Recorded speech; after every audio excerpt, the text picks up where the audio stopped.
ചർച്ചയിലേക്ക് കടക്കുന്നതിന് മുമ്പ് കേരളത്തിന്റെ ബഹുമാന്യായ ആരോഗ്യമന്ത്രിയെ ദ്വയാർത്ഥ പ്രയോഗം നടത്തുന്നയാൾ എന്നാണ് തൊട്ടുമുമ്പ് ചർച്ചയിൽ പങ്കെടുത്തുകൊണ്ട് ഒരംഗം പറഞ്ഞത്.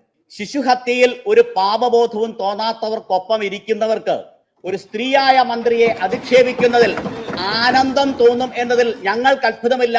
ആ ആനന്ദത്തിന് മരുന്ന് 2 തെരഞ്ഞെടുപ്പുകളിലായി കേരളത്തെ ജനം നൽകുന്നുണ്ട്. ഇനിയും ആ ചികിത്സയും മരുന്നും അവർക്ക് ലഭിക്കും. പക്ഷെ ആ പ്രയോഗം സഭയുടെ രേഖകളിൽ നിന്ന് നീക്കാൻ അങ്ങ് നടപടി സ്വീകരിക്കണം എന്ന് ഞാൻ അഭ്യർത്ഥിക്കുകയാണ്. സർ, അന്നം കൊടുക്കുക, അർത്ഥം കൊടുക്കുക, ഉള്ളിൽ ഉറവ് പറ്റാത്ത സ്നേഹം കൊണ്ട് ഉയിരും ഉടലും കാക്കും കവചമാവുക. സർ, കേരളത്തിന്റെ ആരോഗ്യരംഗത്തെ കുറിച്ചിട്ടുള്ള എല്ലാ ചർച്ചകളിലും നാം കോവിഡിന്റെ കാലത്തെ മറന്നുപോകാൻ പാടില്ല. ലോകരാജ്യങ്ങൾ, സ്വപ്ന രാജ്യങ്ങൾ എന്ന് വിശേഷിപ്പിച്ച രാജ്യങ്ങളെല്ലാം ആ മഹാമാരിയുടെ വരവിൽ തകർന്നു വീണപ്പോൾ, ഇന്ത്യയിലെ സംസ്ഥാനങ്ങളെല്ലാം പകച്ചു നിന്നപ്പോൾ, കേരളത്തിലെ സാധാരണ മനുഷ്യനെ കാത്ത് ആ പ്രയാസങ്ങളുടെ കാലത്ത് കേരളത്തിലെ ജനങ്ങൾ വിശ്വസിച്ചു, ഞങ്ങളെ കാക്കാൻ ഒരു സർക്കാരുണ്ട്. മലയാളിയുടെ ആ ആത്മധൈര്യത്തിന്റെ മറുപേരാണ് ഇടതുപക്ഷം എന്ന് ഞങ്ങൾ അഭിമാനത്തോടെ പറഞ്ഞു വെക്കുകയാണ്. സർ, കേരളത്തിന്റെ ആരോഗ്യമന്ത്രിയെ അധിക്ഷേപിച്ചല്ലോ. ട്രോഫി വാങ്ങാൻ ഇൻഡെക്സ് മെച്ചപ്പെടുത്തുന്ന ആളാണെന്ന് സർ കണക്കുകളിലേക്ക് നമുക്കൊന്ന് പോകാം.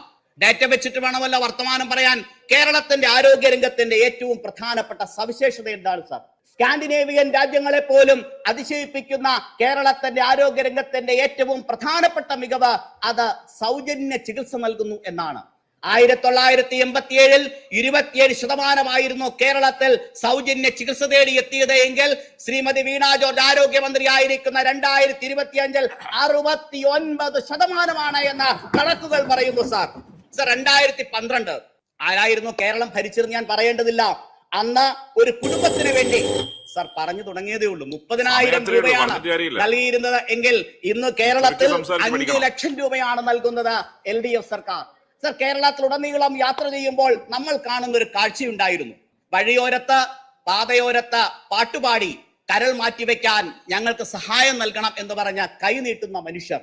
നമ്മളെല്ലാം ചികിത്സാ സഹായത്തിനായി സമിതികൾ രൂപീകരിക്കാറുണ്ട്. സർ, തുടങ്ങിയില്ലേ 10 കരൾ മാറ്റിവെക്കൽ ശസ്ത്രക്രിയ പിഴവുകളില്ല നടത്താൻ കഴിഞ്ഞോ 2025 ഈ മന്ത്രിക്കെങ്കിൽ ആ മന്ത്രി അധിക്ഷേപിച്ചു കേരളം താന്നുപോയി എന്ന് പറയുന്നത് ആരെ സഹായിക്കാനാണ് എന്ന് കൂടി നമ്മൾ കണ്ടെത്തണം. സർ, കേരളത്തിൽ ആരോഗ്യ രംഗത്തുള്ള കേരളത്തിന്റെ നിക്ഷേപം ആശുപത്രിക്ക് പെയിന്റ് അടിച്ചു എന്നാണ് മാത്രമാണോ?